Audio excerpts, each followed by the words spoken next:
Bunnycast, episode whatever the hell number we're on. Good question. Welcome to the Monkey House.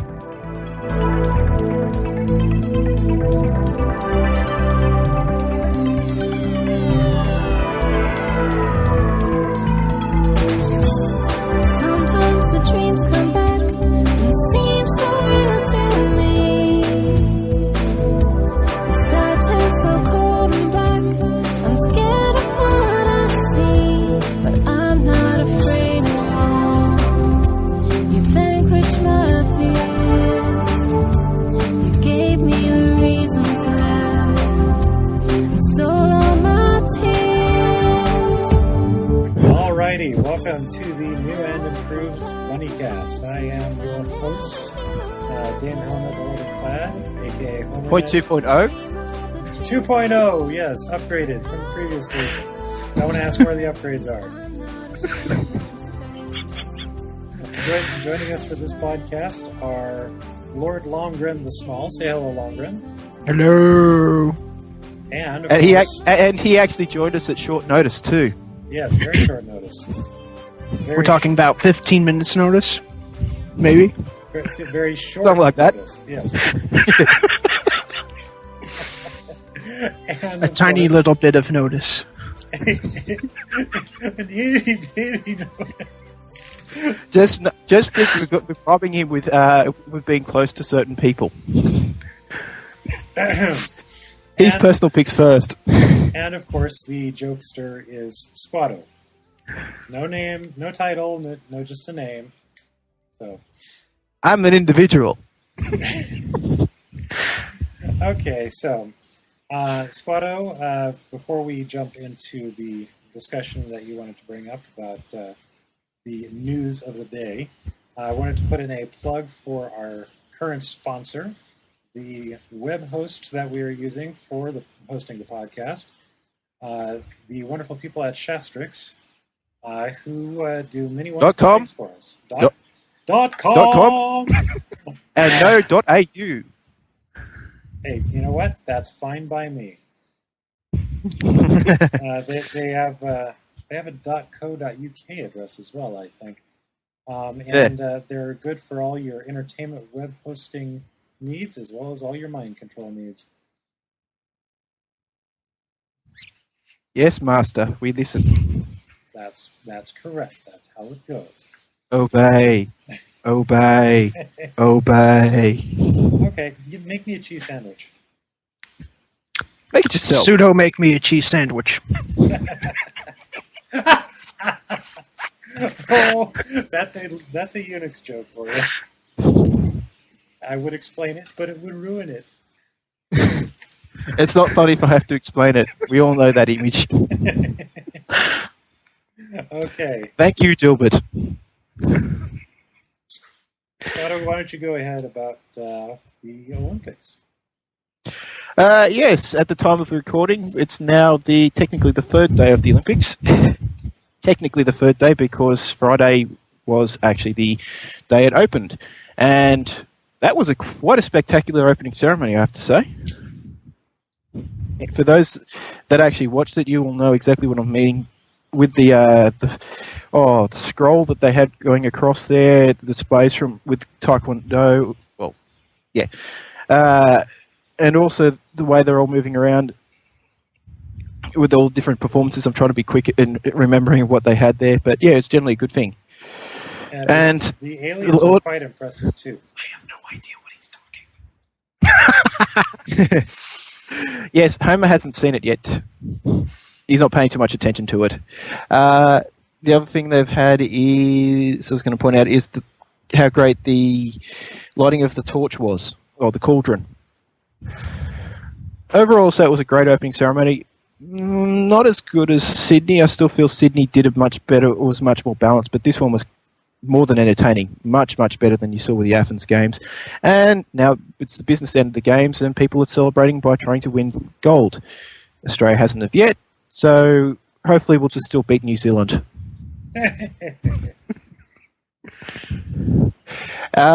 And otherwise from that, we've everyone looks to be getting excited about the Olympics. You have fireworks going off in different countries, people having parties, and Russia invading Georgia. Yes, not the U.S.'s Georgia. Georgia over in Asia. Asia. Yeah, That's, nice. They're having a nice little party about that, aren't they? That's interesting that should occur because, I seem to recall that we kind of went through all this, 30 years ago. Yeah. It's not going to be good for them in the long run because, I reckon this is going to be a huge mistake for Russia. Yeah. Although, because they did this to try and make sure that Georgia never joined NATO, but no matter what happens, NATO's just going to go, come on, Georgia, welcome in. Yeah. Yeah. So they're kind of cutting their own throat with that.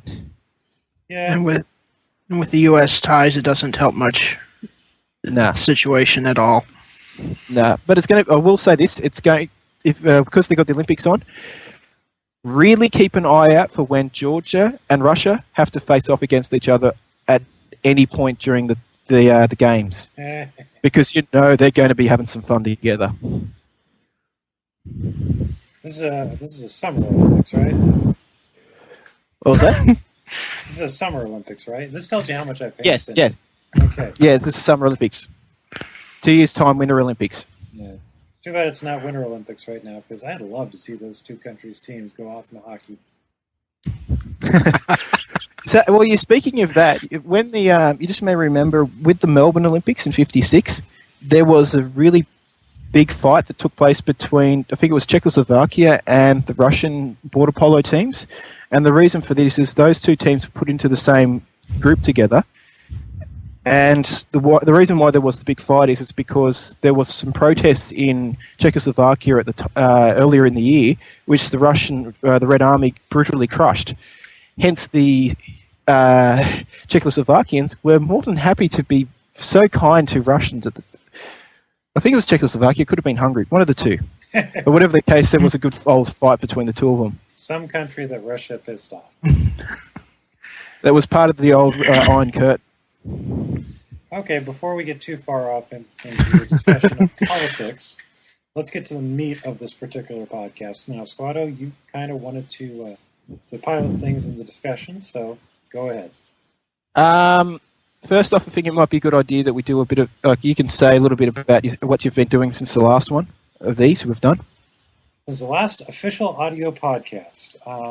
Yeah. Starting from the top.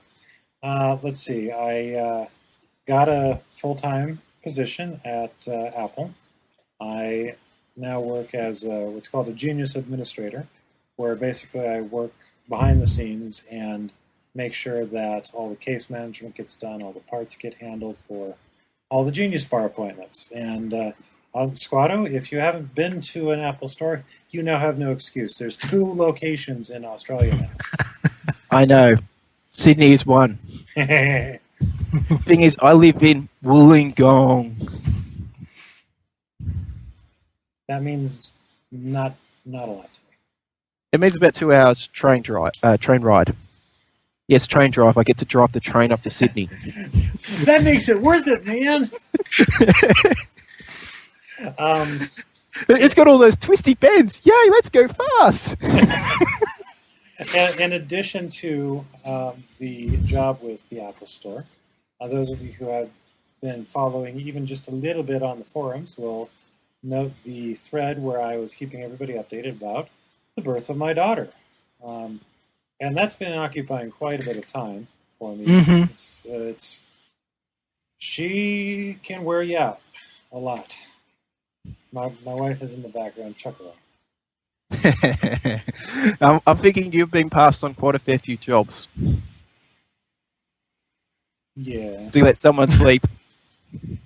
Actually, my wife is, and I can't say this enough, she's being awesome about that. She's taking the brunt of my daughter's sleeplessness at night so that I can get enough sleep to be able to go to work during the day. Mm-hmm. I said that was going to be the case. Well, she's really, really doing it. doing awesome for me in that regard. And again, 3 cheers for Jolene. Hip hip Indeed. hooray. Hip hip hooray. And You missed one. no, I'm leaving for either Lomi or you to do. Hip hip hooray. Thank you.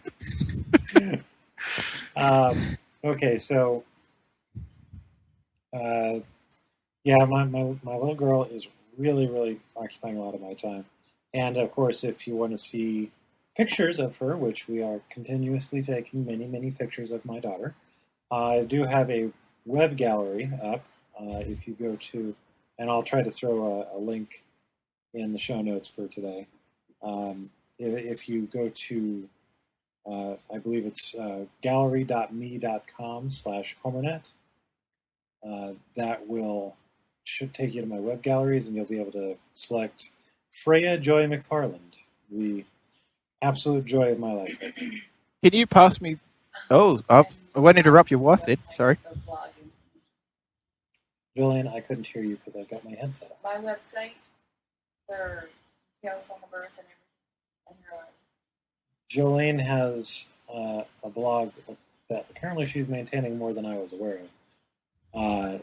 And I'll get the link for that and hopefully put it in the show notes as well. So what were you saying, Squato? I was just about to say, could you throw me those links as soon as we're finished with the recording? Because I know my mother would actually like to take a look at them. Oh, sure. Speaking of that, keep an eye on your letterbox. As in my postal mail or my email? Personal. As in postal mail or email? Postal. Thank you. Okay. Technology. You'll find out eventually. Squato, since our last audio podcast, how have you been doing? Not too bad, not too bad. The operation that I had to have earlier this year went well enough, so no problems there. Got a new job. Works for a company called Cobra Marketing Solutions, or something along those lines. They are a direct marketing company, which means I went around door to door to people's places and sold Ozstar to them. Ozstar is pay TV for those that are not aware of it.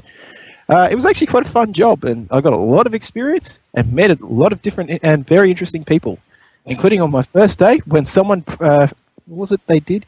They told me to tell one of the guys at work that if he ever came back to their place, he was going to fucking cut off their balls, and he then pulled out a sword, quite a big sword, to show off that he was serious. And that was just one of the weapons that got pointed towards me too. So much for the gun ban. Okay. It was fun. Although most of the weapons that were pointed to me were in the bush too, so. What does that mean? Like bush is some of the more the towns out west, like say Cowra and Young. And boy, do I really hate some of those small towns. I see. Don't do that job now anymore. So I've moved on. I've actually now got a new job, which I only just got Thursday, which is for a recruitment company. I get to work from home. In fact, I'll be using Skype to do that, and I get to contact restaurants and we'll be placing staff for them, like chefs, waiters, things like that. Oh, not bad. Mm-hmm. So, yeah, might be a good opportunity with that. And because I'm instead of being a pure salesperson, I'm now actually the account manager with that job too. So, if it doesn't actually go anywhere and I don't make too much money with it, and I don't get to keep it, at least I get a lot of good training out of it. Mm-hmm.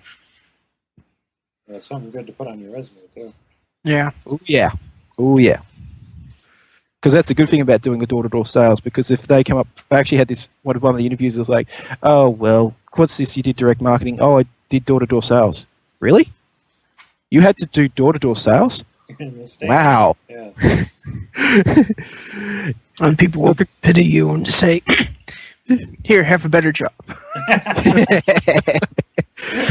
Well, one of the guys that I was working with upgraded. He went from doing door-to-door sales to telemarketing. That's an upgrade? One's a punishment. The other is being a servant of hell.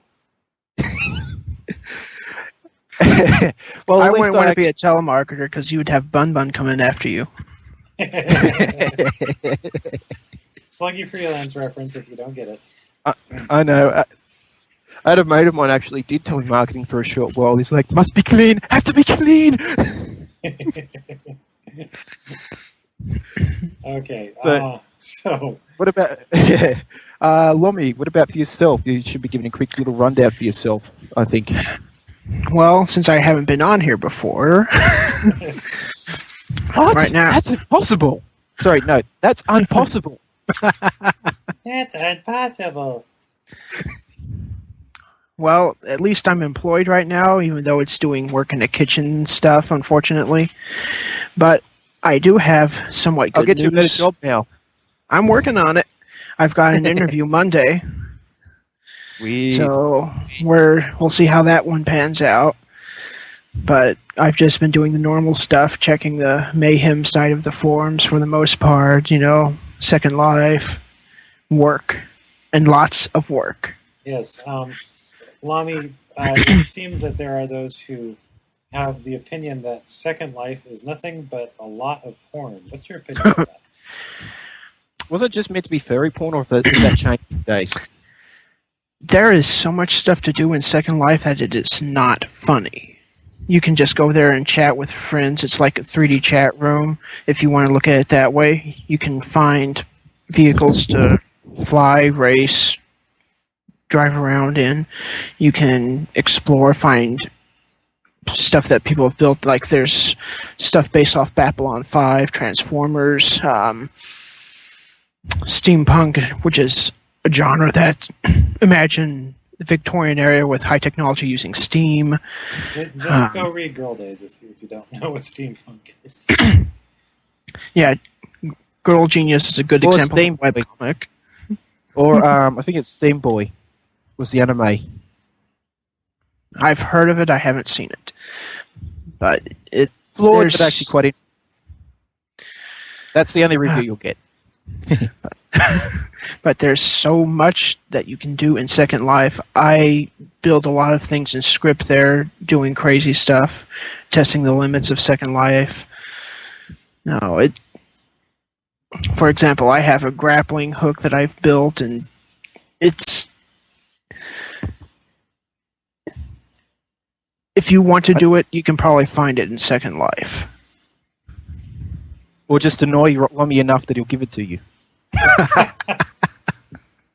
Hey now, he's my sugar daddy.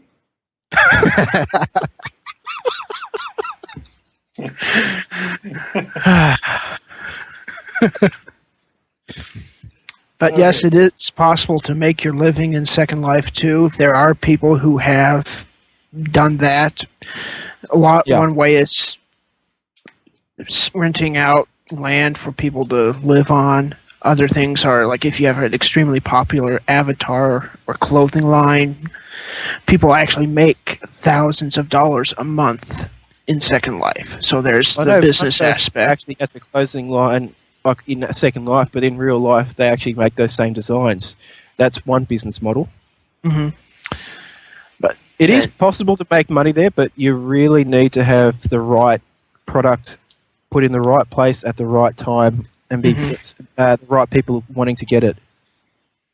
Yeah, which is always the way of life anyway. But yeah, there are lots of different little niche markets that you can find, and it's an interesting thing. It's basically Second Life. It really is aptly named. It's basically like real life, but with fantasy type and elements you can just toss in. Sort of like life squared. Real life.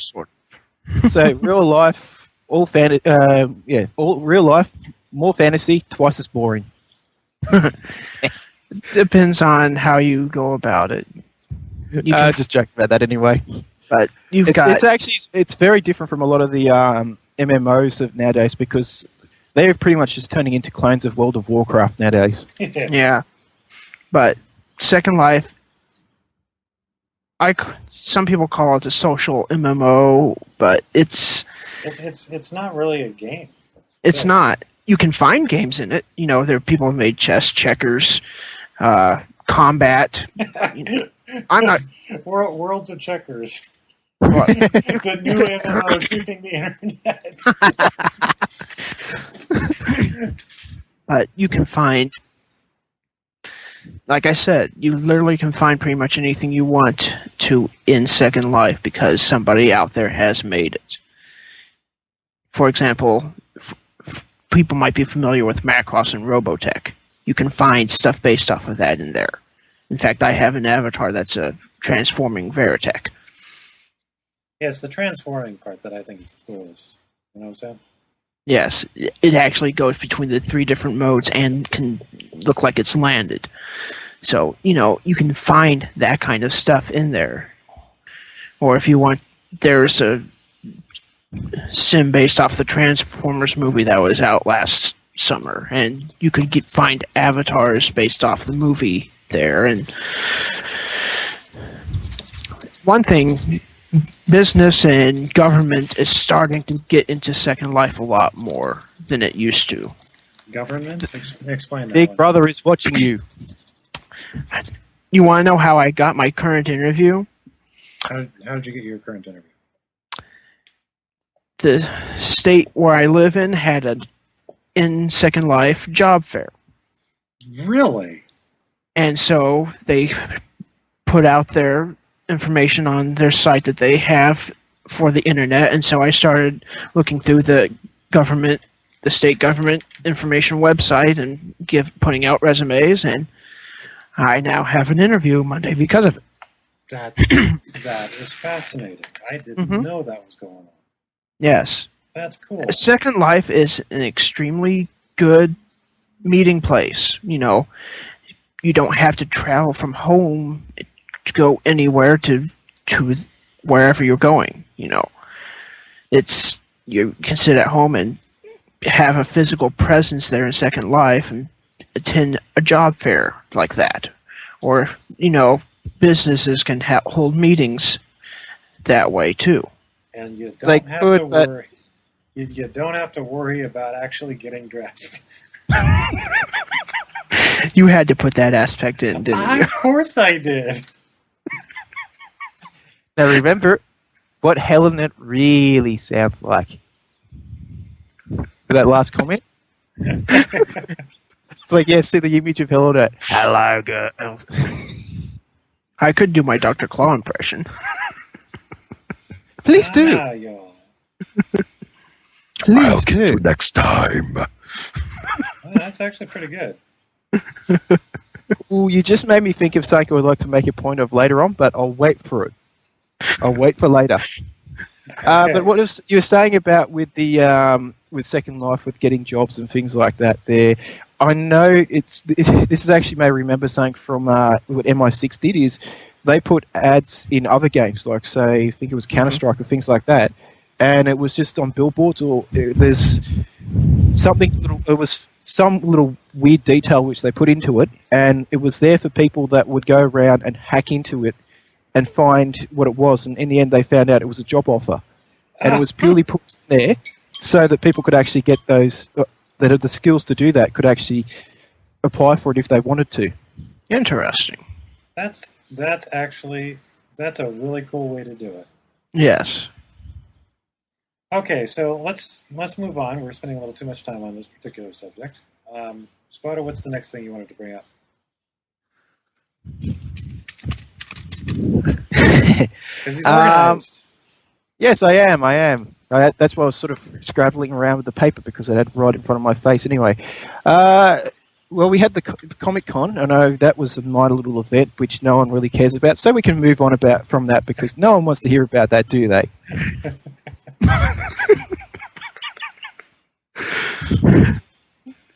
Actually, Jolene would probably like to participate in this discussion a little bit. Jolene, come here. Sorry, I just think that how your relationship is meant to be all passing, the two of you working together. It's like, Jolene, come here, woman. Pseudo, make me a sandwich. Wrong. Wrong.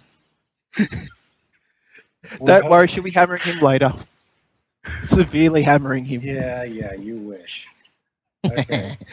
Jolene, just to bring you up to speed, we are talking a bit about Comic-Con now. Share this particular headset with you. Hang on, guys. And this will be interesting because I'm sure you'll be talking about the impact the baby had on what happened with this year's event. The baby had a very big impact on this year's event. Let's actually talk a little bit about everything leading up to it, because Jolene's giving me that look like she has some input on that. You can talk. Well, the lead up to it, 12.5 billion years ago, there was a big bang. Condense. Condensing. Or if you believe the alternative theory, 5,000 years ago, God farted. And they created the Earth. Okay. Getting back on topic. I think we'll get more up to date with something closer to the event, though. Okay, getting back on topic. This year for us, Comic-Con was a bit of a debacle, and A bit. yes, I will claim responsibility for a good portion of that.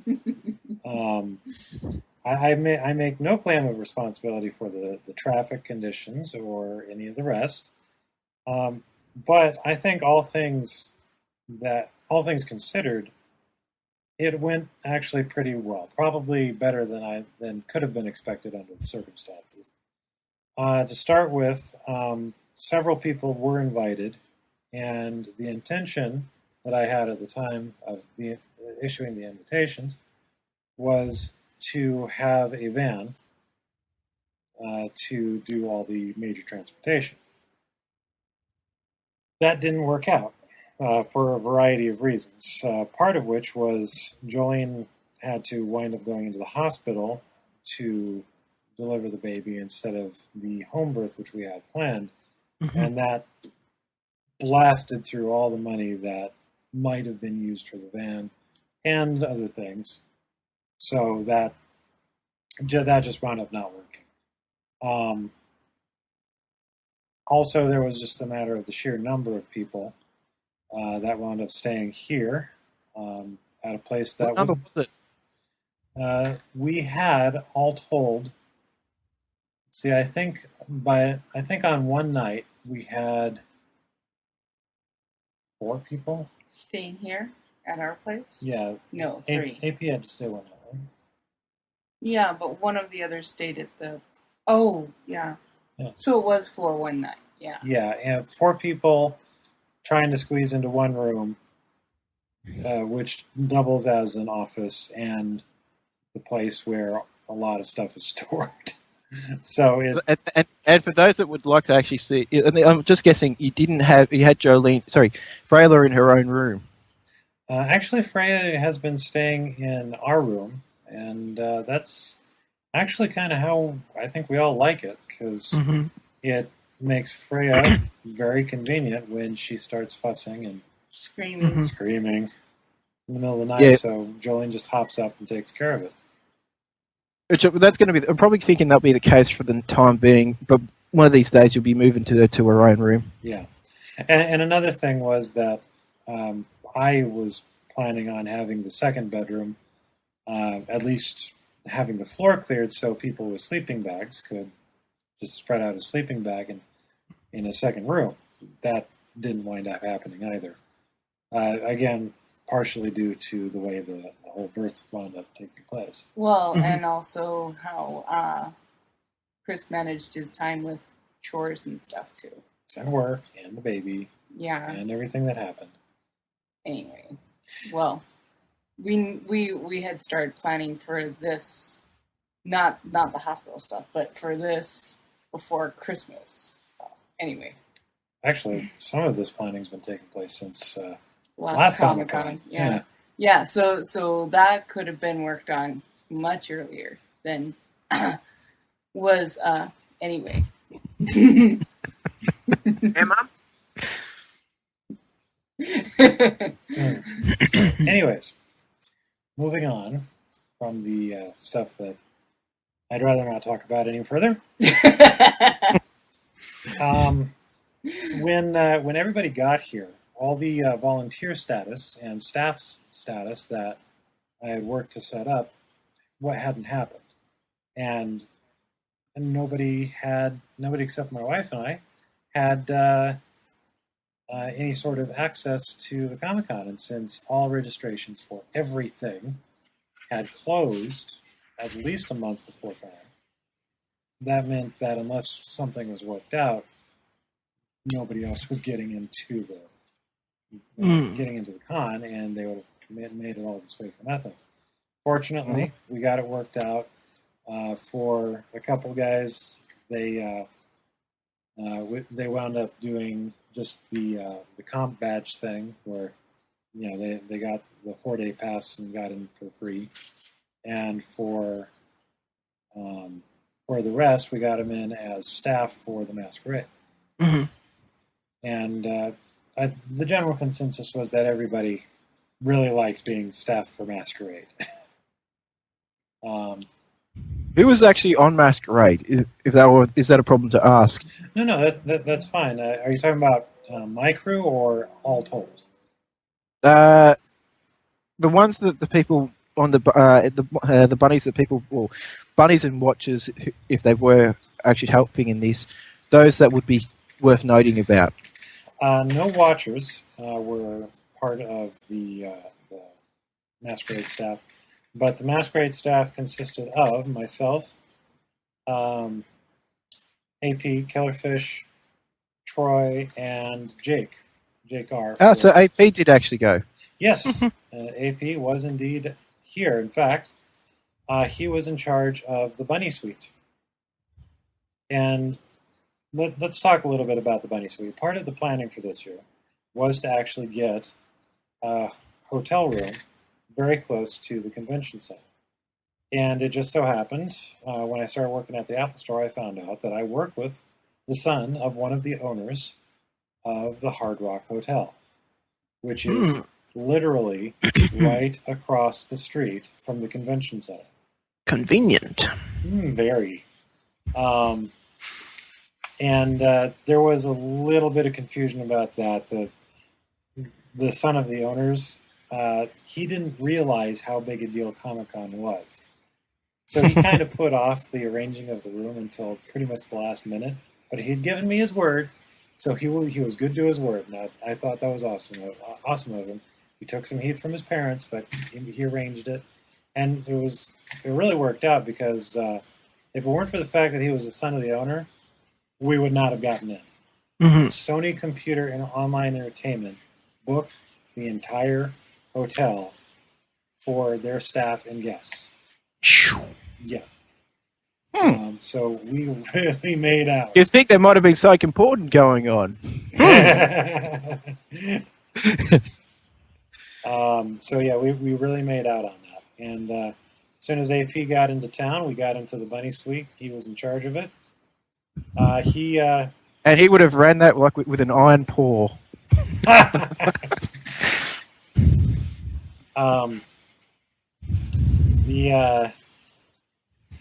The only problem that we had with AP this year was that he didn't bother to bring a phone.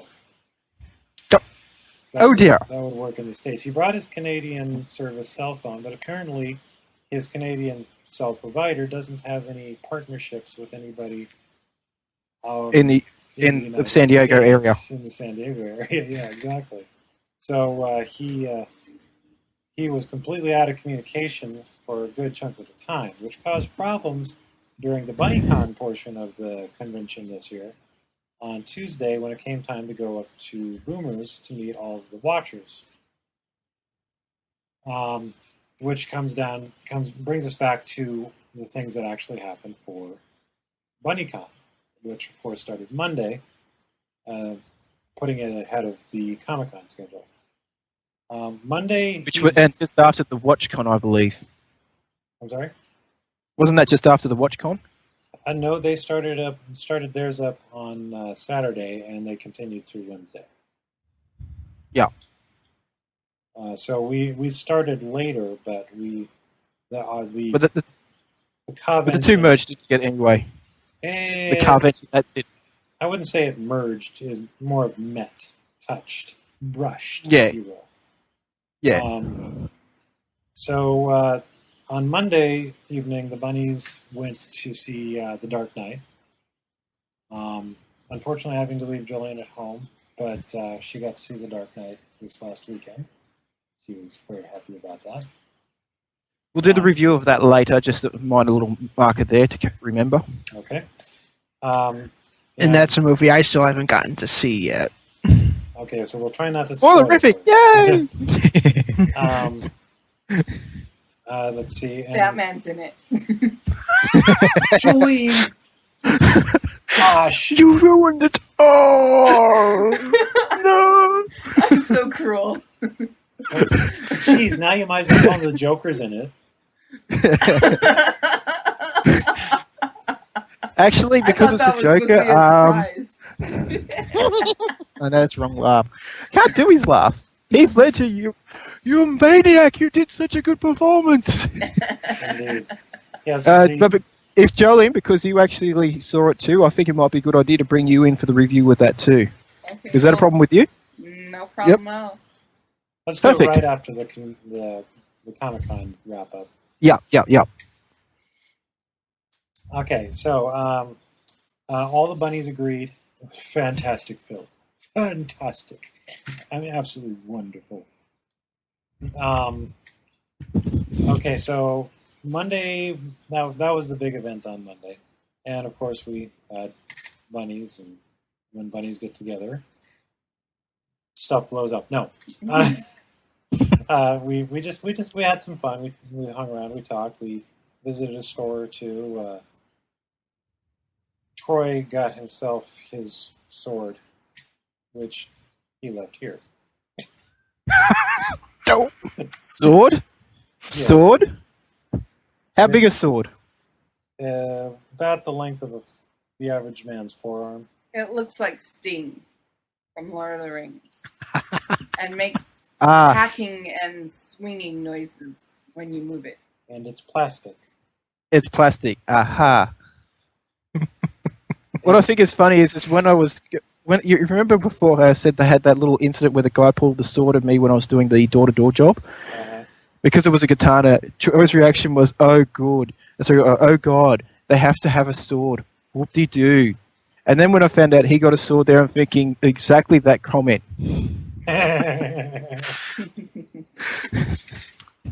I still wish I could build a better version of my Lego sword. Oh, well, I have confidence that you'll manage it. Someday. Well, when you do manage it, ship it out here before you come out to Comic-Con. And when he builds it, everyone, it's going to have lasers and...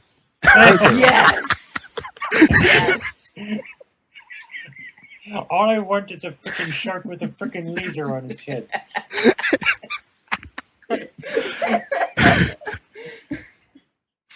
Okay, Tuesday.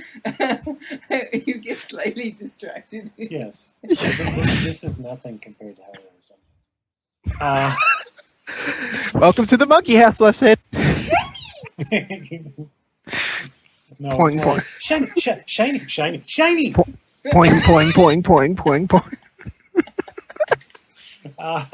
So Tuesday,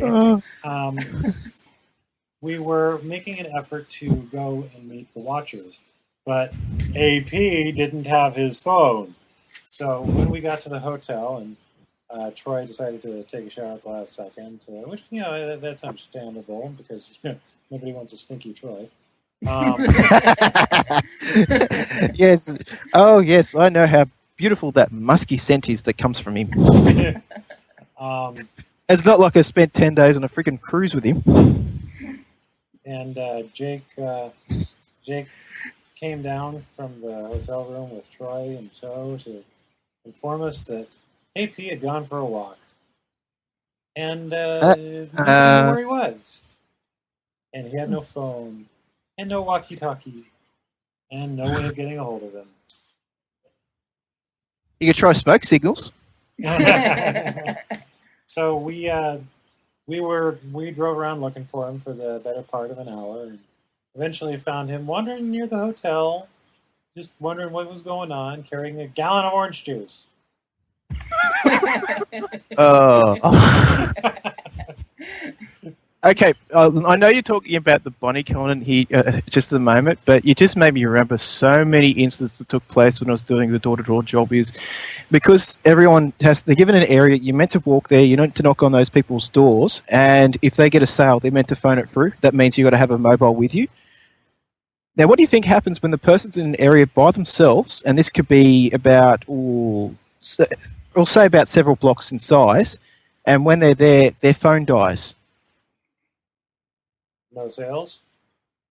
Well, no, they can still make sales, but the thing is, come 8 o'clock when everyone's meant to be going home, how do you get in contact with that person? No idea. So that's, yeah. In fact, that actually happened to me once. I got back at, this is when I was over in Cowra. My phone died at about 7:30. I couldn't get in contact with the people I was working with, and I got picked up at about, what was it, 10:30. Oh, Fun. Turns out because I went back to where they last met, whereas they were thinking I was going to meet at another location. So I was sitting on my ass for 2.5 hours and was waiting for someone to come where they didn't come. Yeah, that's almost what it was like with AP. We were looking for him. Sorry to tangent with that, but it's just, so many times that it happened, it just came right back to me. Right. So one of the big risk of door-to-door sales. So have your bloody phone and make sure it's charged. Yes. Keep in mind that we had no contact information for any of the watchers whatsoever. So we drag AP into the car. It was almost like you would see in a movie. Two guys got out, grabbed him. He was practically thrown in the car. Doors were slammed, and I peeled out. And keep in mind, we're already an hour late. So we get up to Boomer's, which was about 20 minutes away from the hotel. And we rush in, we get our tickets, and we start looking around for the watchers, and we beat them there. And it's like, okay, we thought this was supposed to start at 10. In any case, so we're there, we're having fun. It's $12 Tuesday, so that means that we have unlimited access to all the video games for $12 for the entire day. Sorry. You're just making me think of another little thing with the doing door-to-door. Okay, no door-to-door anecdotes. Sorry.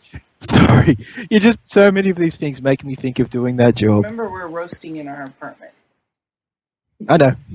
Okay, so about an hour and a half in, I passed this group, and I'm thinking, this group looks like it might be the right kind of group to be the watchers.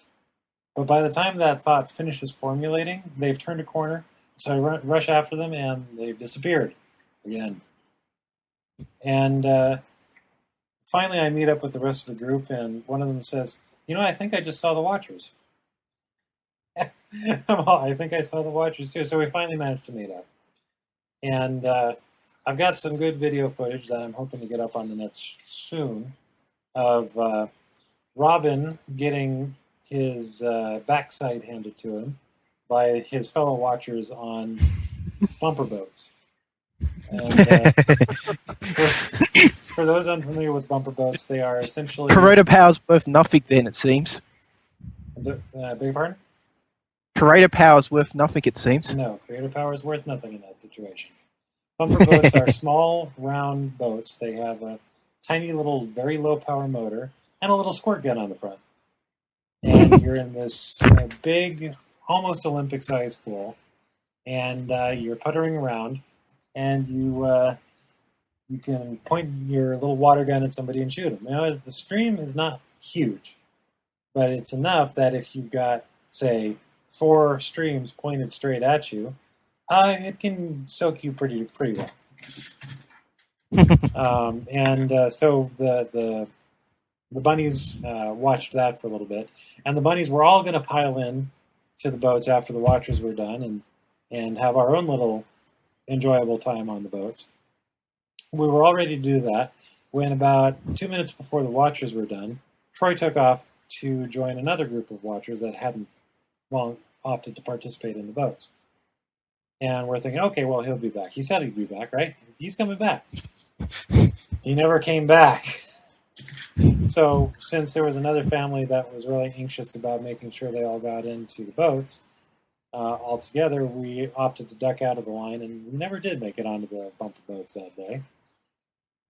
But we did all participate in mini golf.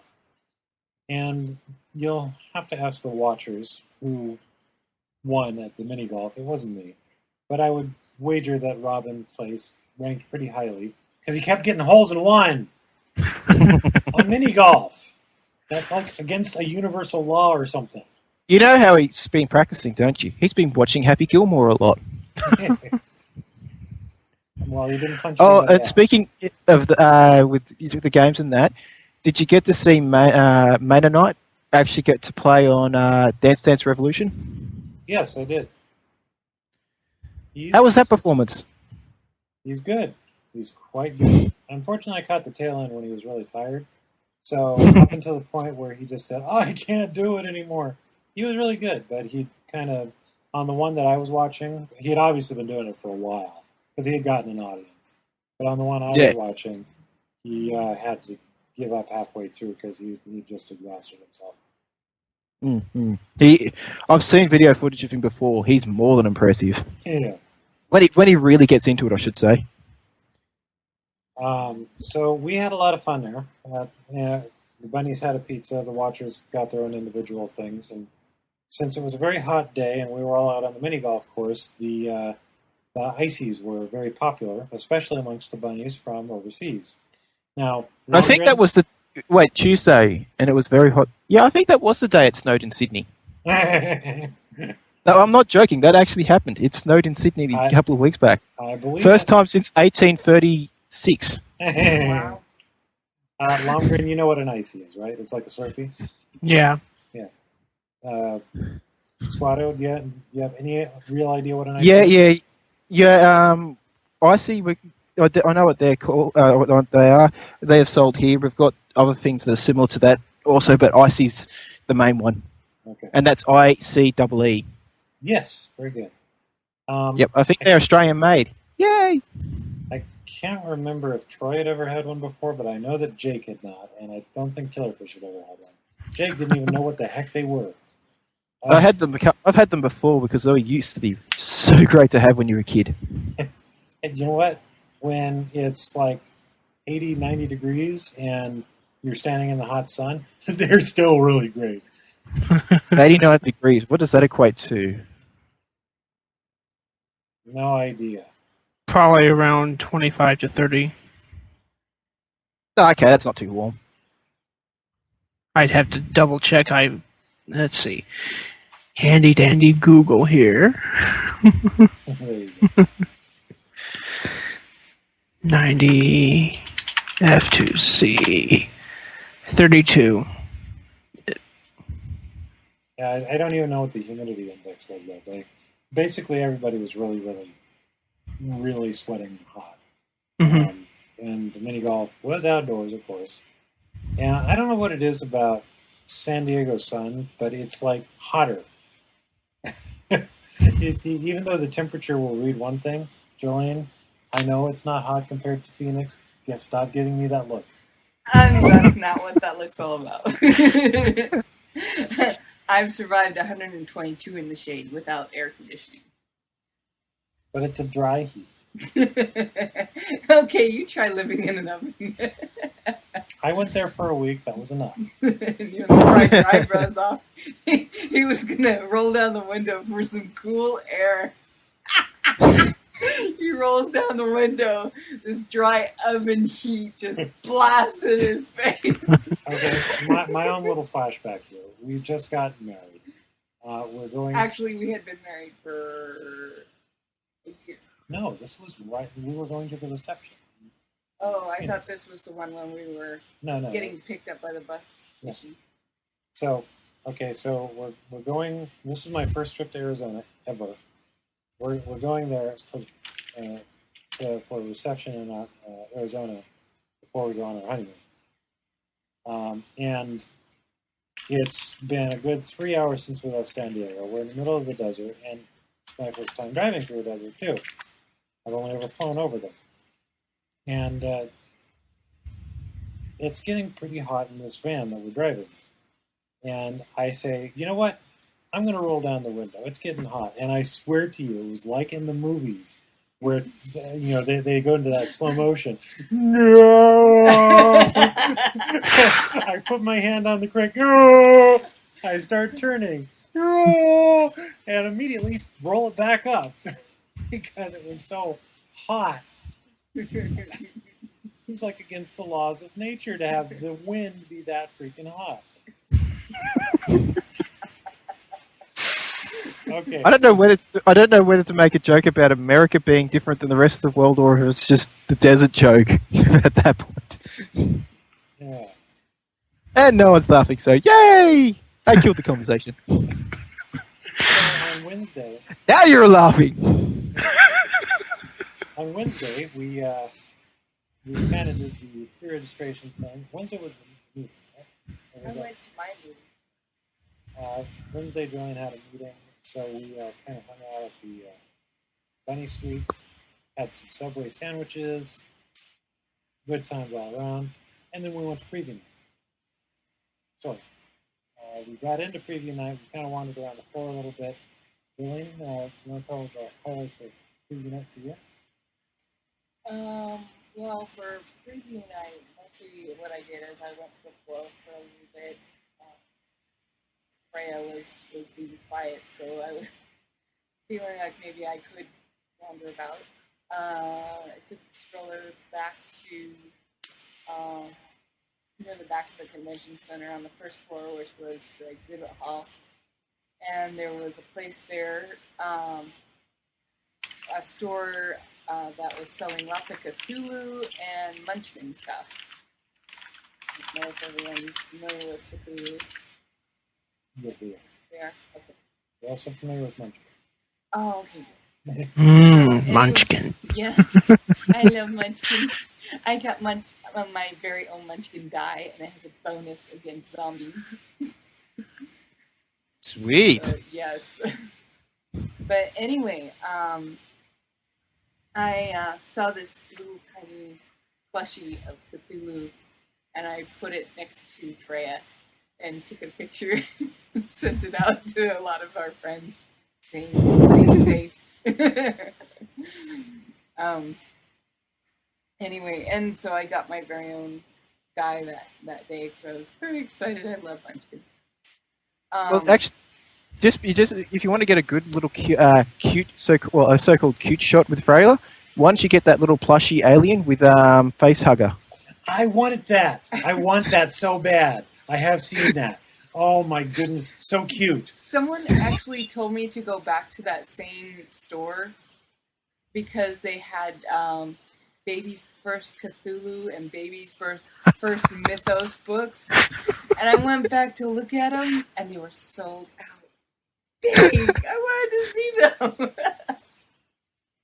them. Yeah, I'm still pushing for dressing up Freya this year in a Space Marine outfit and having the face hugger. Yeah. Anyways, okay. So that was preview night. It's a pretty short little thing, but again, best time to visit the show floor because it's probably the best. Having the freedom of movement. We've got a video. I can't remember if it's the one we posted of what preview night looks like. And while it was packed, it's still as light as it's ever going to get on that show floor. It was nice to have the freedom of movement that we did. That'd be good to see. Beg your pardon? I said it would be good to see that. Yes. Part of the problem is I've got some of the video, and Killerfish took some of the video back to England with him.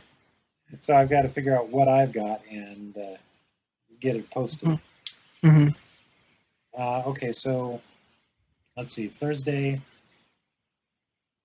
Oh, Thursday was a good indicator of how things would wind up being for the rest of the convention, because we got there late, thanks to Freya keeping us up and everybody having a hard Screaming time. all night. She screamed all night, every night. She slept during the convention. she let us go to. Chris and I attended one panel together, and that was the only panel I got to go to at all. And I wasn't at the convention hardly at all, compared to how much I usually spend at the convention because of Freya. Yeah. But yeah, Well, she Jolene? was good during the day and screamed all night. Huh? Well, Jolene, because of the fact that she made you miss all of the panels except for that one, remember, you're now starting the tally against her for how much you're going to get it back when she's old enough. Oh, the person that's already being planned. Yes. My supervisor in the department I work in for the Comic-Con wants to start training her now to become the supervisor of the department I work in. She actually had planned to train her daughter, and her daughter is like, "No, you are never going to have me as the director of this department." Smart girl. So now she has turned her sights on Freya. Hospitality is a very thankless job. But you get Hey, I know. You get I'm getting fed. people for that nowadays. But you get fed. Not very many jobs, where you get food. So Thursday, you know what? Honestly, I don't remember a whole lot about Thursday. Thursday starts with a TH, and that's all you know about it. It ends in day.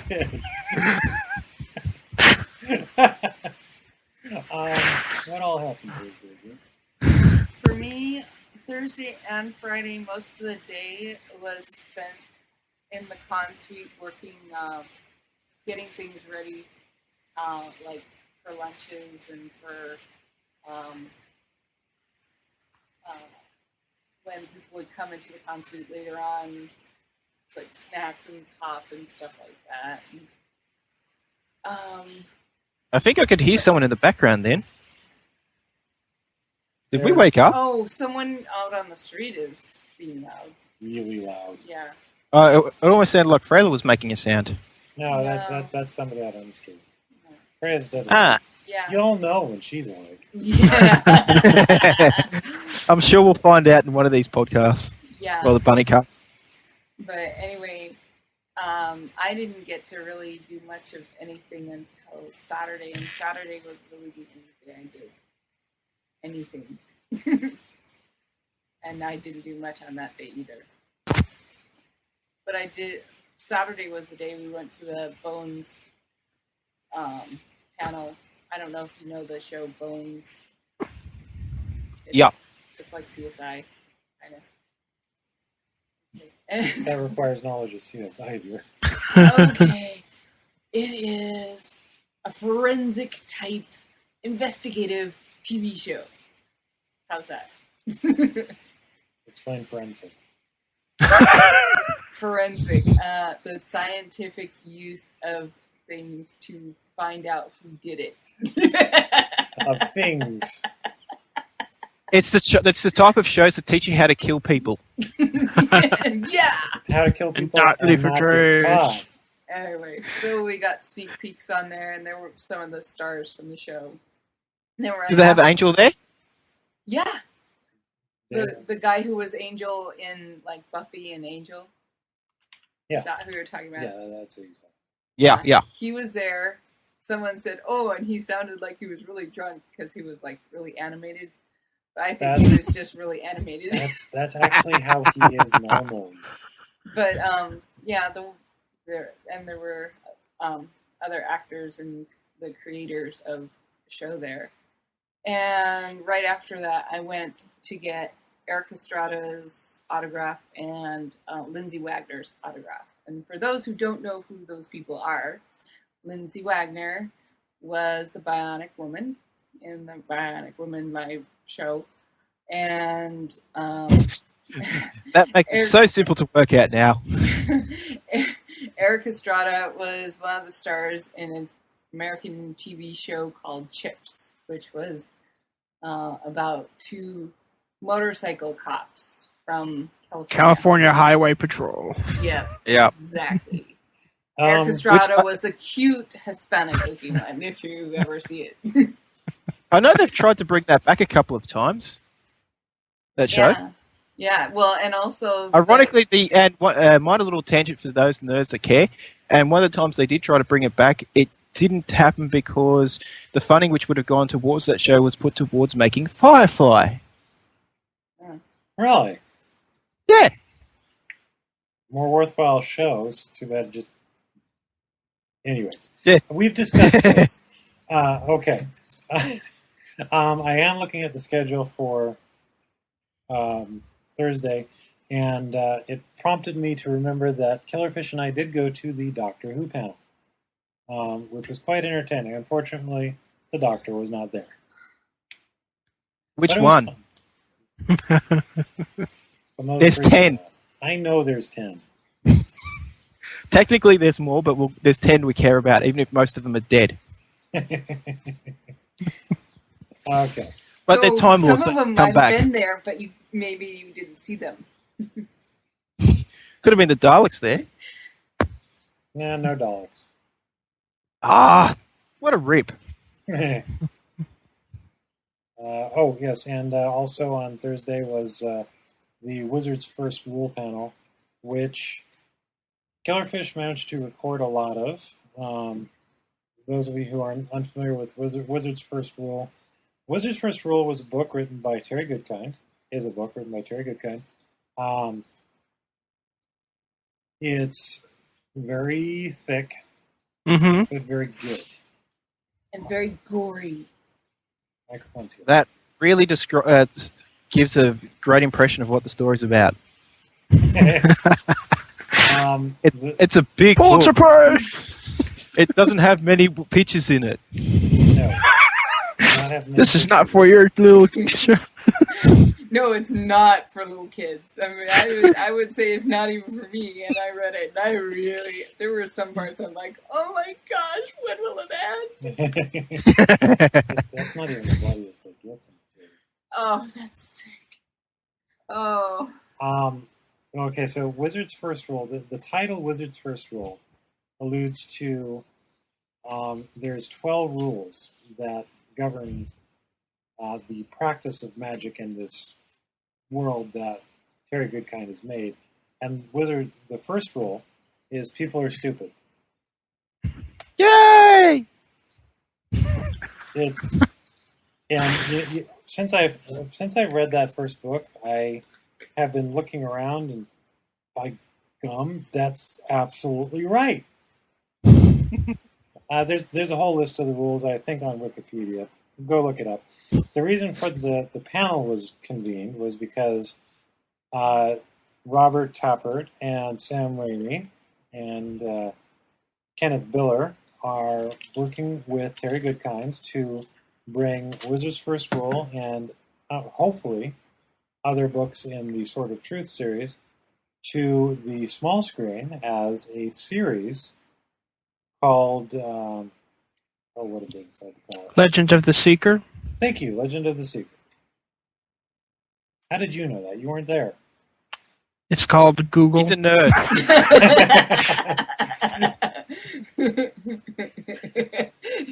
He's psychedelic. His answer's better. Yes, it was better. Very well timed. Okay, so... Someone uses their computer for something besides podcasts. Seriously, if you Oh, put I'm Wizard's bored. First Rule in Google, it's the second link.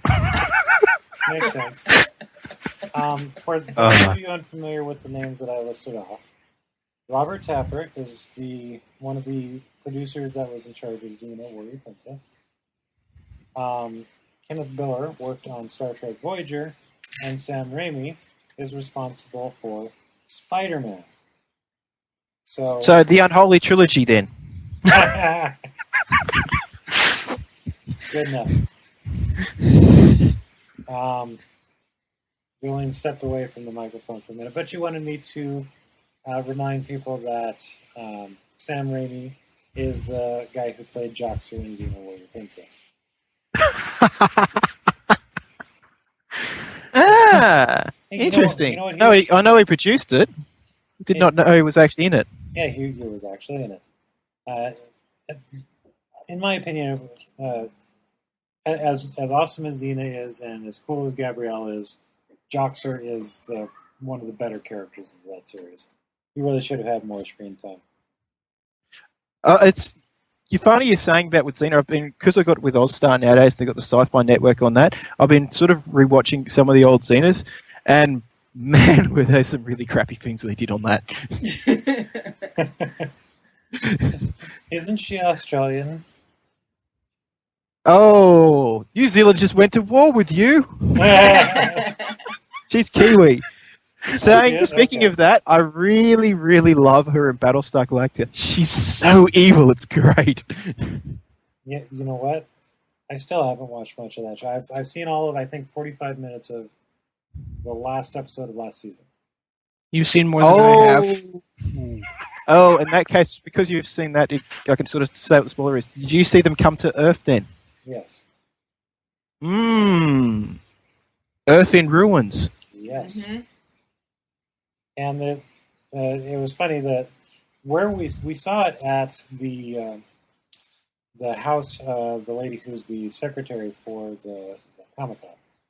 And she, all through the episode, she was saying, oh, they're going to end it. They're going to find Earth, but there's something going to be wrong. And sure enough, the conjuncture is just whereabouts in Earth that is, because apparently some say it's meant to be in New York because there's a Mormon church I think it's meant to be Mormon. No, actually, I think it's a Jehovah's Witness church or temple in New York City, which is right near where the Brooklyn Bridge is, called the Watchtower, which is sort of playing off with the fact that the song from the third series is the Watchtower, or along the Watchtower. Yeah, that's Jehovah's Witnesses. Yeah. The other one, I sort of wasn't sure at first. That's why I corrected myself. Thanks for making sure it was right. Although the other point is the bridge itself doesn't look like the Brooklyn Bridge, and the skyline isn't New York, and so people are thinking it might look like the Sydney skyline. So there's a bit of conjunction, but it appears to be those are the two main theories as to where they've landed. Well, between the two, I would have to say that it's probably going to wind up being New York. Just sorry, guys, Sydney's not that. It's hard to say, but then again, it could be if they go for a New York skyline, everyone's just going to be thinking of, you blew it up! You broke it! Okay, I'm looking at the schedule for Friday, and Friday was, oh god, it was such a blur in my mind, because we didn't get to see a whole lot of anything that day. Friday wound up being an absolute disaster for me because I had to drop everybody off and go find parking, which was a nightmare and a half. Or was that a Thursday? That was the nightmare parking. Either way,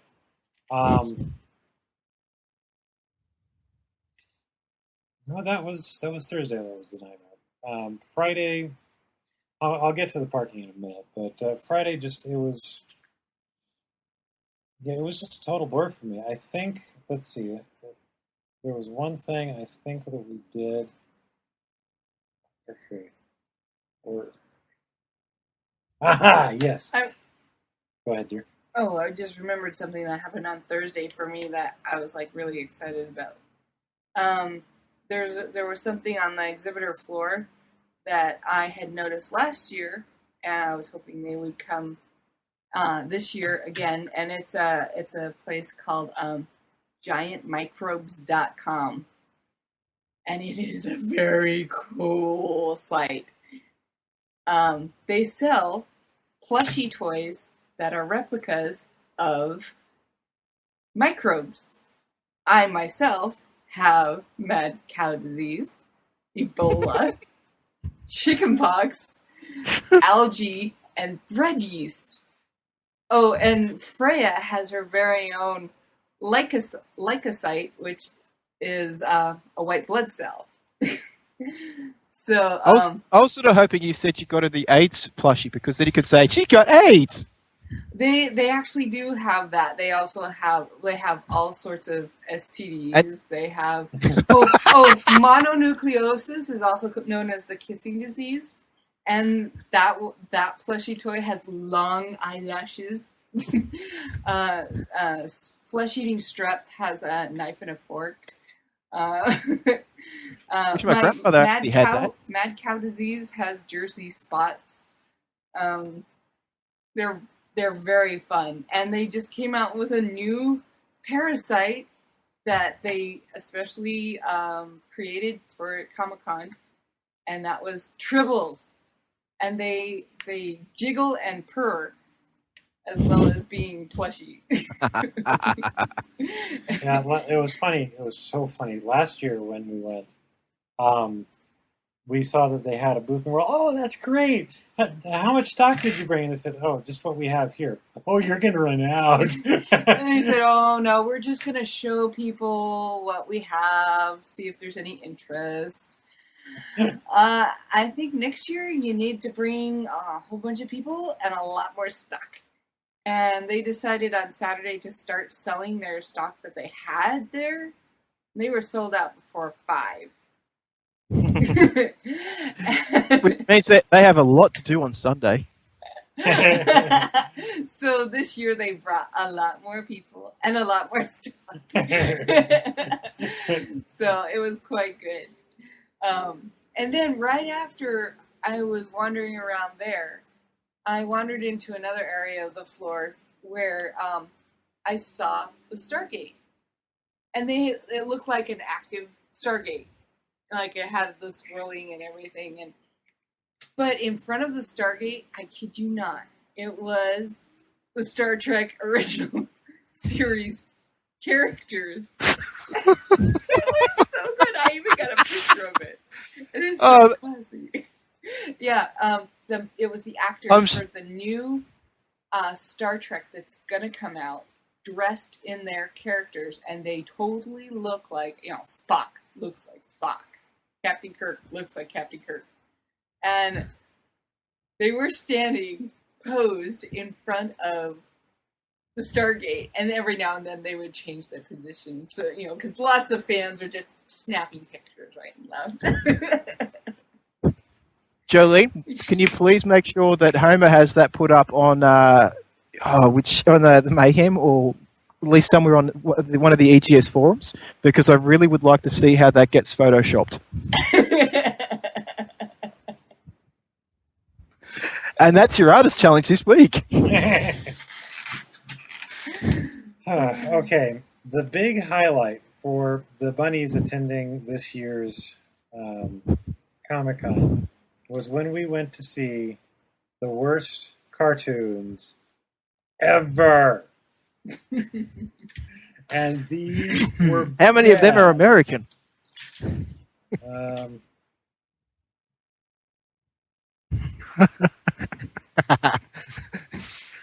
Trying to bring up... Okay,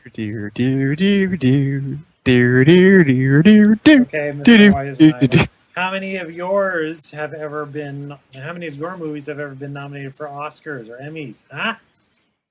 What, animated movies? Yes. None, because Australia doesn't make any. Disney took all the animation studios over and then shut them down. Yay, Disney! Okay. Anyways, the I won't even attempt to describe all of these in detail. Uh, just these, just one of them would be enough material to fill an entire podcast. But if you have the opportunity, do a Google search for the Mighty Mr. Titan, The Adventures of Super President, Spunky and Tadpole, and let's see, what was the other one? There was one that was so bad. I'll have to coordinate with the other bunnies to remember exactly what was there, because they're the kind that are so bad that unless you have something reminding you, you tend to block them out of your mind. They were bad. So they kind of seem like the type of things which they sound so stupid, yet would be perfect for the Cartoon Network to put in the Adult Swim section. No, these were bad enough even Adult Swim wouldn't touch them. I mean, Robot Chicken might put them on, but it would be about 30 seconds in before Robot Chicken started skewering the hell out of them. I'm talking about with Harvey Birdman and things like that, how they just took all those original old characters and things like that and twisted them into something like that. Oh, yeah, well, no, don't get me wrong. They could probably have fun just tearing them apart, but that's about all they could do. The only reason that they were even tolerable was because we had an entire room full of people that were just MST3K'ing the heck out of them. Okay, so Saturday. For the most part, a lazy day for the bunnies up until about 5 o'clock. Of course, Joanne mentioned the Bones panel. That was actually quite a bit of fun. I really enjoyed that. And then again, pretty lazy, laid back until 5 o'clock hit. And 5 o'clock was when all hands were on deck to start getting ready for the masquerade. And I've discussed exactly what goes on when working for the masquerade before, but it was actually quite a bit of fun because I had my own team this year, i.e. the bunnies. And so I had my own... And you're really going to be a slave driver with them, weren't you? Yes, I was. It's so bad that you have to get a new whip. You know what? Killerfish bought me one.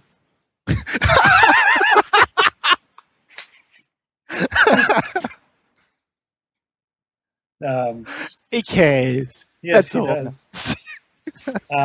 And Saturday was showed off another way that the Bunny Suite just proved itself to be so freaking invaluable, because while all the bunnies were at the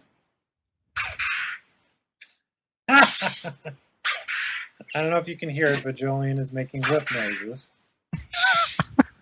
with her iPhone.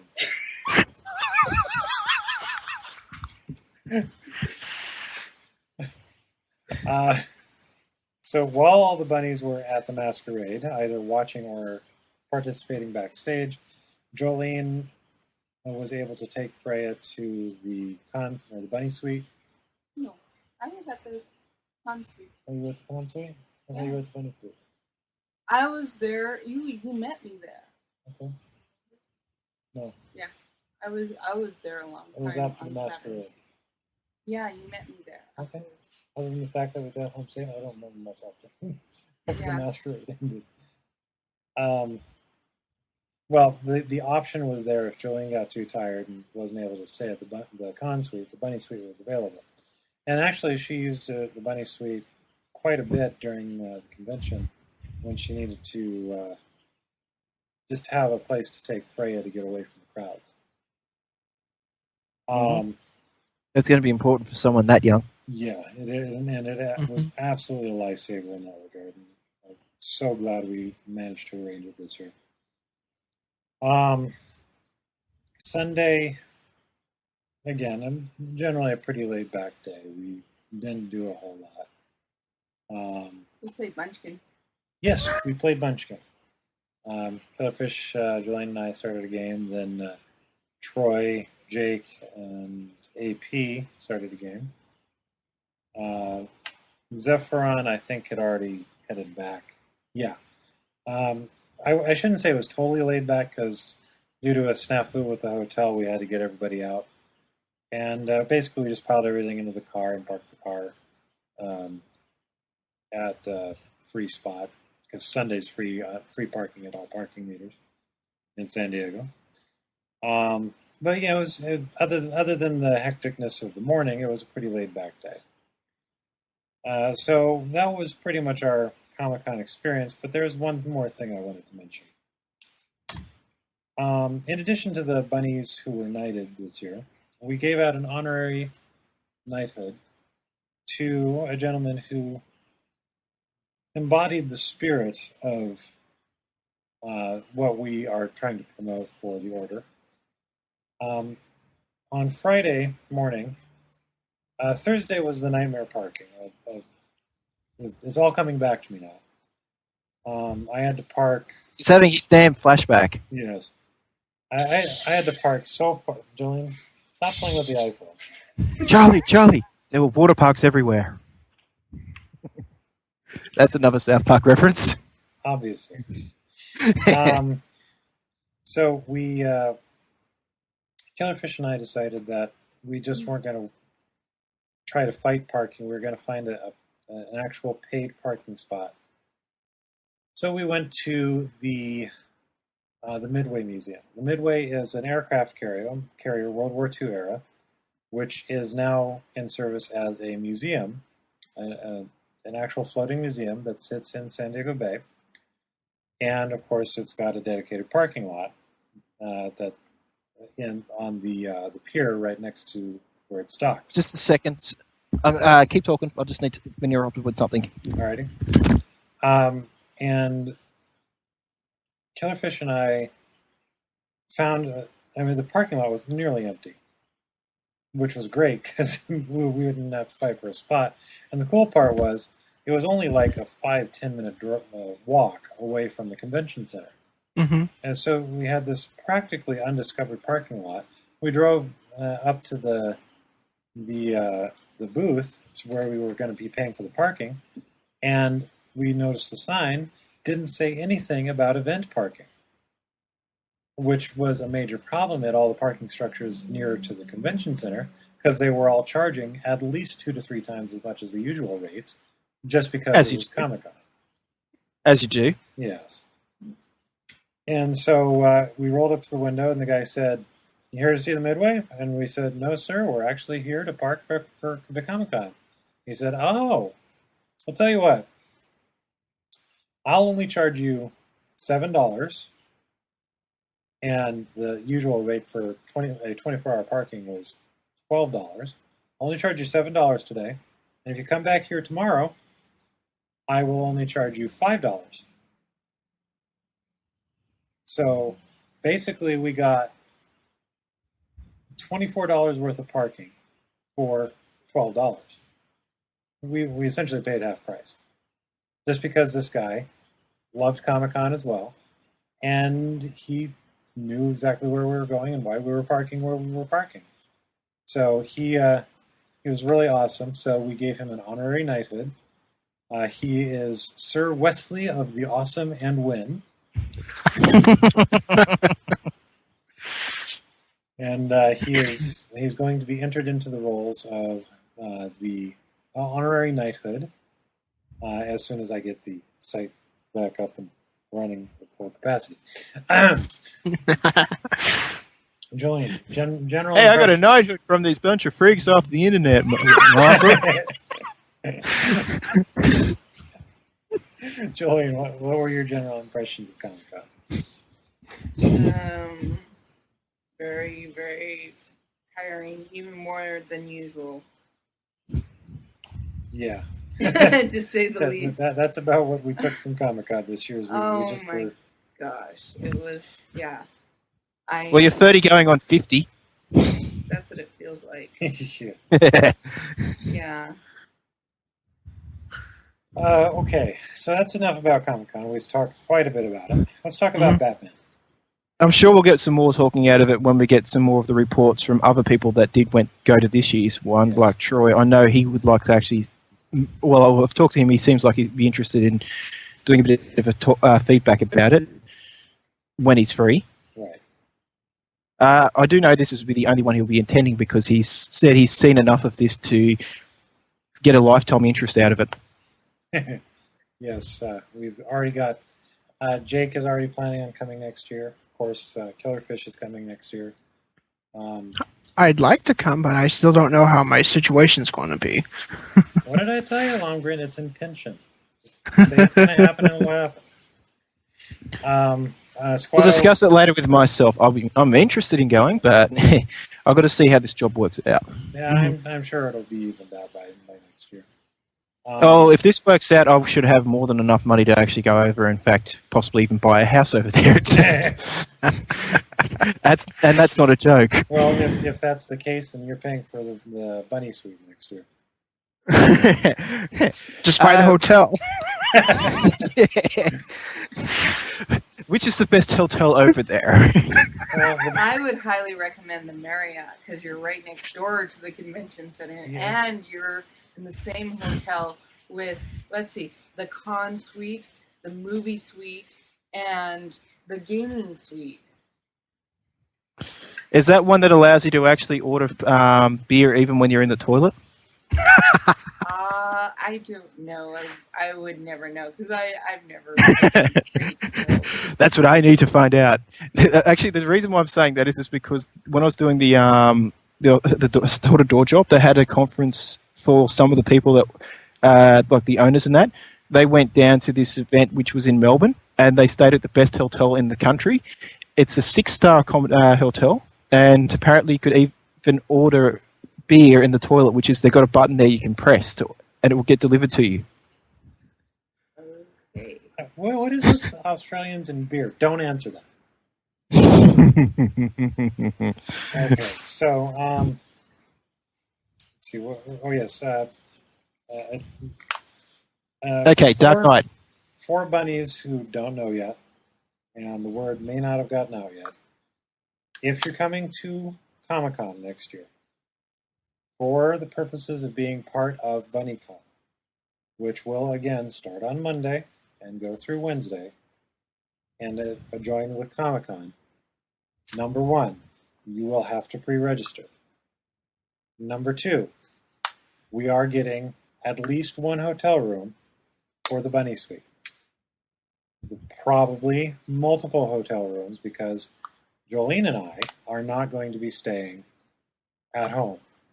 So anybody who would normally be staying at our house, you're going to have to pay for part of the Bunny Suite.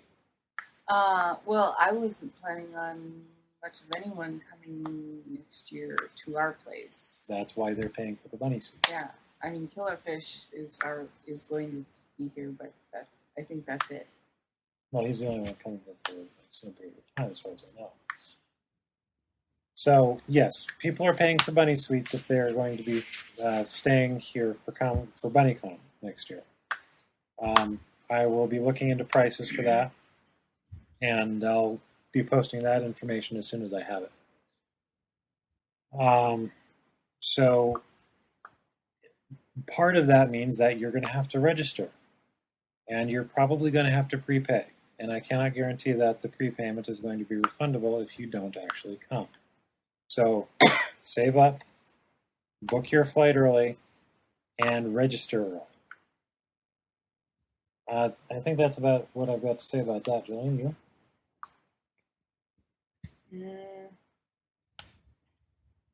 I'm too tired to think of anything else. Okay. I think the other thing is make sure you have a good time. Well, that's very important. Yes. That does kind of go without saying when it comes to Comic-Con. Yeah. Okay. Make sure you make a list of what you And check it twice. Okay. Make sure you make a list and make sure you know exactly what you have and what you're taking back with you. Because it's really difficult when we find other people's belongings here after they've gone to another country. Yeah, trying to figure that one out. Not too easy. Yes. Well, okay. That's enough about BunnyCon and Comic-Con for this podcast. We'll readdress next year's BunnyCon at a later date. Let's talk about Batman, because we are getting a little long in the tooth on time here. A little.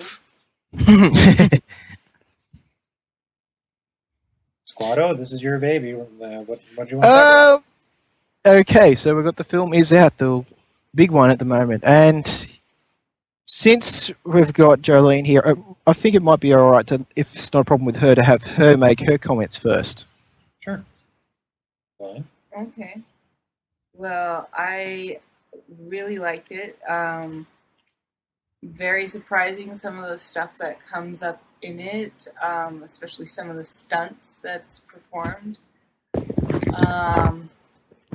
Very, very impressive. They have altered the Batman suit, and it's more, I guess you'd say, high-tech and more, I don't know. It doesn't look as rubbery as the other suit did. It looks more like plated armor.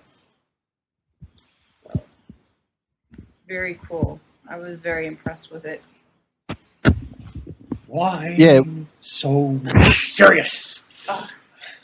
That Joker just was gross. I had never imagined the Joker to be that way. Well, keep in mind that your exposure to Batman is from the 60s show. Well, I also did watch all the movies too. All the other movies, yeah. Mom. What was that? Someone's calling for their mother.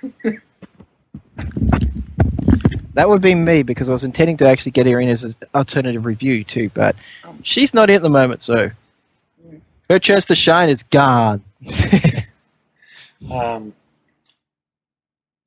My comments on the movie are that it was really surprising how well they did. Especially surprising to me was the fact that they managed to squeeze so much story into the time that they had. And there were so many times when I'm thinking, oh, well, they've got just like one or two more plot threads to wrap up, and then they're going to roll the credits. No. It keeps going and going. And going. The best part is and going. you don't want it to end. It's not like the way they wrapped up Lord of the Rings, which was a fantastic movie with a great ending, but the ending kind of dragged on and on. Well, no, it was more of a case of, with Lord of the Rings, it wasn't a case of, oh, look, it's ending and the ending's dragging. It's more a case of, oh, look, they've finished it. Wait, no, they haven't. There's another ending. No, wait, there's yet another ending. Oh, Right. It's another ending. Well, and also what they did with Harvey Dent or Two-Face at the end, the way they portrayed him in makeup and CGI, Oh, whatever. good heavens, that was good. Holy cow! The best Two-Face... Tommy Lee Jones is dead in the water when it comes to having played that actor, it looks. Yeah. Tommy Lee Jones' Two-Face doesn't hold a candle. I love Tommy Lee Jones as an actor. I would gladly get his autograph if I ever bumped into him, but his Two-Face compared to the one in David Eccles. yes, I think it's meant to be pronounced. Next to his performance, doesn't even... there's no comparison. It's totally different ballpark. Also, Oi, get off. Sorry, Cat. Cat, yeah. A huge nod, just like Julian said, to the special effects guys. It's not like the old Batman movies starting with, what was that disaster area? The one they produced after, the one with the Penguin and Catwoman. Batman Forever. Yeah, Batman. Batman Returns. The Batman Returns, whatever effects and stunts they did in that, you could tell they were effects and stunts, and they were showcased as effects and stunts and all that kind of thing. In The Dark Knight, there's none of that. It's like they were intended to be. They blend seamlessly. You don't think, oh, I'm looking at a thing. You think, oh, that was awesome. Same with the special effects. I mean, again, going back to Two-Face, if you didn't know that that was obviously CG'd and make-upped in, you wouldn't know. It looked that real. I mean, he looks like half his face is burnt off. Lomgren, They did. obviously. I'm sorry? That was I'm saying there that was true. How they streamless the effects were used. Another thing I really liked was the fact that they, and this is a design choice that really stands out when you compare The Dark Knight and also Batman Begins, but especially Dark Knight in comparison to Batman, Batman Returns, Batman Forever, and Batman and Robin, which were the 4 films made in the 90s, is how those movies were done in something which looked very much like it was a comic book world. It was American Gothic from the 1930s, whereas this is very much set in the modern world. Yeah, that is the buildings. It feels like you could just take any place in the world and say that's Gotham. Yeah. Even if it was filmed in Chicago. Yeah, when it was filmed in Chicago, but they kept the Chicago skyline and all that to a minimum. And I love how they maintained the dark, gritty feel. I mean, even though obviously it was supposed to look like, oh, Gotham is starting to come out of the Dark Ages, they still managed to make it feel like you can't trust anything on the streets. It's almost like, one way to put it, it's almost the way it feels. It's the American dream gone wrong. Yeah, will be one way of putting it. That's how I could actually describe it, as just the way they utilized Chicago. Well, Lomgren, I hope we didn't spoil anything for you. I'm trying not to pay as much attention to this part. I don't think we're really talking about too much about it, although it's Harvey Dent. If you've never watched, I watched the cartoon series, so I know about. Yeah, as soon as you hear the name Harvey Dent, it's pretty much a safe bet as to who or what you would have been expecting with that. Mm-hmm. If you knew the anything from the story, but the thing that we're all going to have to be talking about, Heath Ledger. How's his performance? How would you rate it? Actor's names kind of escaped me. That was the Joker, right? Yeah. Okay. Thank you, Drew. He played the Joker, in my opinion, much closer to the current comic book rendition of the Joker than I think any other acting I've ever seen. Now, I will readily confess to being a huge fan of the animated series Joker, not the most current one. I'm talking about the one voiced by Mark Hamill. Yeah, some fans of that are pretty much up in arms because they hate that he's the way it was performed. Because that is how they see the definition of the Joker. It is his performance. The thing is, although I like that series, I can't really remember too much of the way he performed it. And if anything, I think it was more a case of that it felt a lot like a lot of the other characters he's played, which is Mark Hamill. No, I think he did a good job portraying the Joker. I can't remember it. That's the thing. I can't. Do you know what else he was in? Mark Hamill. Mark Hamill. Uh-huh. Star Wars. Yeah. Okay. Impossible. Amongst other things. Yeah. So, in any case, his rendition of the Joker is actually very, very good, especially in comparison to the source material from the comics. However, like just about everything on that's designed for kids' television in America, it's somewhat sanitized. I mean, you would never watch the animated series and think, well, he's going to blow up 2 barges. No, nor would he actually kill his own men. Yeah, he would never kill his own men on the animated series. But in the comic, of course, he kills his own men all the time. And that's why I say that Heath Ledger's version is so close to the comic book version. And what really struck me was, have you guys ever read the Batman graphic novel, The Killing Joke? No. Nope. The Killing Joke really defines who the modern Joker is. And it's like the end That's of... the one they based even with this one. Yeah. The Killing Joke is kind of the end of a conversation between the Joker and Batman. Their fight back and forth over the years being the conversation itself. The Killing Joke, basically, it perfectly encapsulates the character of the Joker and his relationship with Batman. And if the Killing Joke is like the end of that particular conversation between the two, The Dark Knight would fit perfectly as the beginning of that conversation. It's the Batman and Joker encountering each other seriously for the first time, and it really shows off how if Batman is who the cops and the lawyers and the good guys turn to for being sort of their icon and representative that's willing to break the rules, the Joker is the criminals and the mobsters and the bad guys version of the Batman. And they really did a fantastic job of establishing that the beginning of the conversation between Batman and Joker. And you can even see that because one of the things, the way the Joker is, and it's something which they got at the end, they hinted about it. They didn't actually say too much, but it was implied there, is how the Joker, although he was there wanting to destroy everything, he now is focused entirely on Batman, and that is that he wants to make Batman as insane as he is, and it's something which they've always done. Mm-hmm, mm-hmm. Yeah, they are the absolute arch nemesis of each other, and they worked that perfectly into the movie.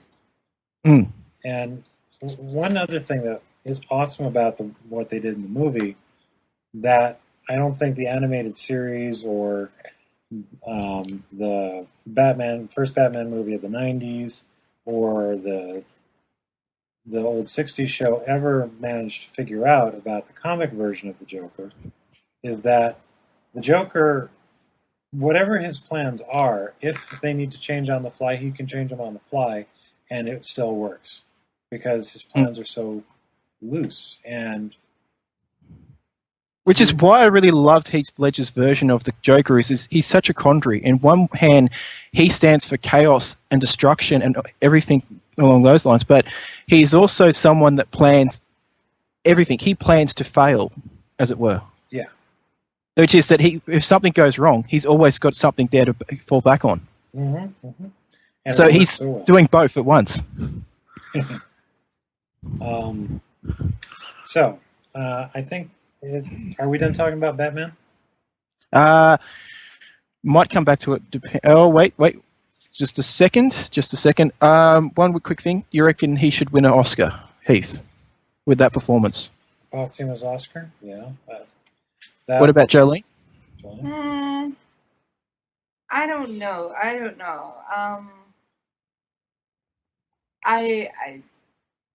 I think he did a good job, but I don't know if it was that good. Jolene is the Romanian judge tonight. Better than the Russian judge. We don't like you. We invade. Probably because we've been doing this for 2 hours, and our laundry's been sitting in the machine since before this started.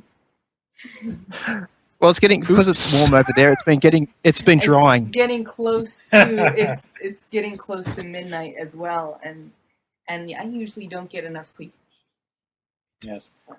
I think we're going I'm just about to do was what I was going to say is that I reckon that was a good performance, but I reckon it's going to be in time. We'll judge how it really is, which is by the time it comes to the Oscars, because it's 6 odd months before that, so you can't really make a call now whether it's Oscar worthy or not. Right. But the thing I was sort of holding off about is the person I was trying to call over is here, and this for the world is in fact my mother, and I'm going to pull her in because she also saw The Dark Knight with me, so I'm getting to get her to actually do her own review of it. Well, before you bring her in, I think we need to bid farewell to my wife. Jolene? Well, yeah. Say good night. I am very, very tired. Say good night. Okay. Sorry. Oh, well then, in that case, goodbye, Jolene. Okay, goodbye. Bye. Bye. Sorry, I have to go. Very tired. Oh, it's okay. It's okay. It's okay. Alrighty. Thanks. And she also would like to point out she did hope that you knew she said congratulations for Freyla. Jolene says thank you. She's heading off probably to bed right now. Have a good rest. All right, then. Are we ready for it? We're ready for it. Okay. Here is my mother. Well, say hello to Heather. Hello. Hello. How are you? Doing good. Hi. I'm tired. How's things over? Where are you? You're in America. Yeah. Oh, right. Now I know where I'm speaking to. Oh, Matt just said you're talking to Yankee Doodle Dandy. Is that right? Sure. You're talking to two people. I think you and I have spoken before, and the other person on the line is. You have talked to her before. Yes. What is your real name again, Lomgren? My name's Ben. Heather. You're also talking to Ben. He's the quiet one. Yeah. To Ben. Yes. He's the quiet. Quiet. He's not the giggling one I can hear. Oh, I laugh a bit, but Oh, you laugh a bit. We all do, don't we? Like I said, welcome to the monkey house. Yes. So, My father. Matthew tells us that you have a review of Batman for us. I thought it was excellent. I liked it. I did go to sleep in a bit, and he says, "Mum, wake up!" Yeah. She does that all the time. And then I woke up, and I really enjoyed it. No, of course, Heath Ledger played an excellent part. I thought he was great, and it's very sad that he won't be here to make more movies. Yeah. Mm. Especially because he was lined up for the sequels. No, I don't think there could be another Joker as good as him. Well, certainly nobody could replace him as that particular Joker. That's right. He was excellent. Yes. What did you think? I I'm the one that hasn't seen it yet. Oh, wow. Hello. Horrific. Yay! We sat. We would have been there a week before, but it was that many things have been in my way that I couldn't go. Anyway, when we went on Tuesday, wasn't it? Yeah, Tuesday. Oh, it's cheap day on Tuesday, so Matt calls it cheap ass Tuesday. It's half price tickets. So no, I thought it was excellent, and you should go and see it if you haven't seen it. So, yeah, is that opinion all right? Hey, it's your opinion, but I like it. Oh, there you go. Do you want to speak to Matt again? Yeah, go ahead and hand it back. Okay, I'll speak to you again. Bye. All righty, bye-bye. Thank you. Bye. Bye. Bye. And back. Okay, we've got the other review. So we've got 4 reviews. Okay. And from a very broad spectrum of society, so... Very broad, yes. Okay, so let's start to wind things up. Oh, one thing. Should we actually do a quick review of the Watchmen trailer? No. That's okay. That's discussion for next time. Sure. Yeah, good to actually get Killerfish to talk about that himself, because I know he has a thing to say about that one. Okay. Yeah. And it does look good, but that's as much as I'm going to say on it for today. I would, however, like to talk about what webcomic we're going to review for next week. Because it's your pick. Yes. I'm trying to bring up the URL right now. See if I got it. Yes, that is it. If you go to the website collectedcurios.com/sequential art, there you will find the sequential art webcomic. That comic. I just did a Google search, and it was, I believe, the first result. And it is actually quite an entertaining comic, and again, I'm not going to say too terribly much. But be prepared for a somewhat frustrating navigation system when you're going through the archives. Yeah, that's why I went that comic. I've lost the link for that, so could you send me it to when we're finished with this, as well as the other stuff? Alrighty, I'll make sure it gets in the show notes. Yep. Okay, so that's pretty much our Bunnycast today. Hopefully we'll have Killerfish in the next one. Yes, and we'll talk a little bit more about Algunashide next time as well. Yeah, because we should be actually at some point do a good review of what's happened since the last discussion. Yes. Now, what was that about? That was the foreboding whistle tone. Didn't you ever watch the original Star Trek? Come on.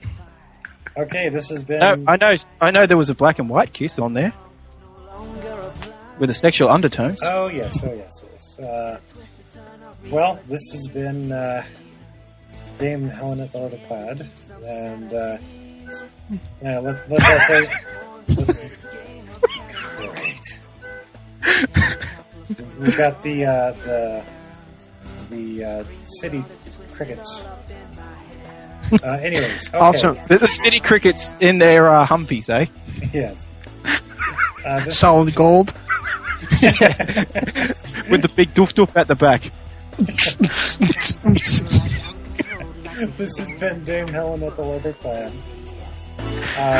Speaking today with Lord Lomgren the Smalls and who came at short notice. And Squato. The completely without a title. Woo! I'm an individual. Say goodnight, Lomgren. Night. Say goodnight. Morning. It's actually a good day at the moment. Good night in about 2 hours' time. Well, okay, if it's day there, you gotta say it. It's good afternoon at the moment. Anyway, it's about what? No, say it. 4:30. Say it.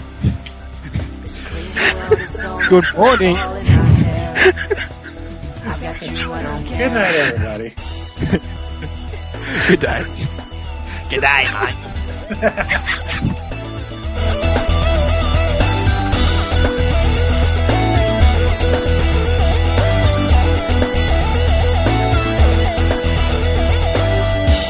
The Bunnycast is produced and directed by Dame Helennet the LeatherClad. Hosting are Dame Helennet the LeatherClad, the Right Reverend Sir Lord Killerfish of the Keen Fans, and Squato. Guest host today was Lord Lomgren the Small.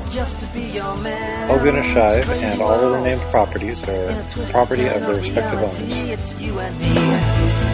I need you here to keep some sanity. We are but pawns in a faded game of cat and mouse. Maybe a couple of guinea pigs thrown out here and there. It's crazy world, it's all messed up in my head. I got you, I don't care.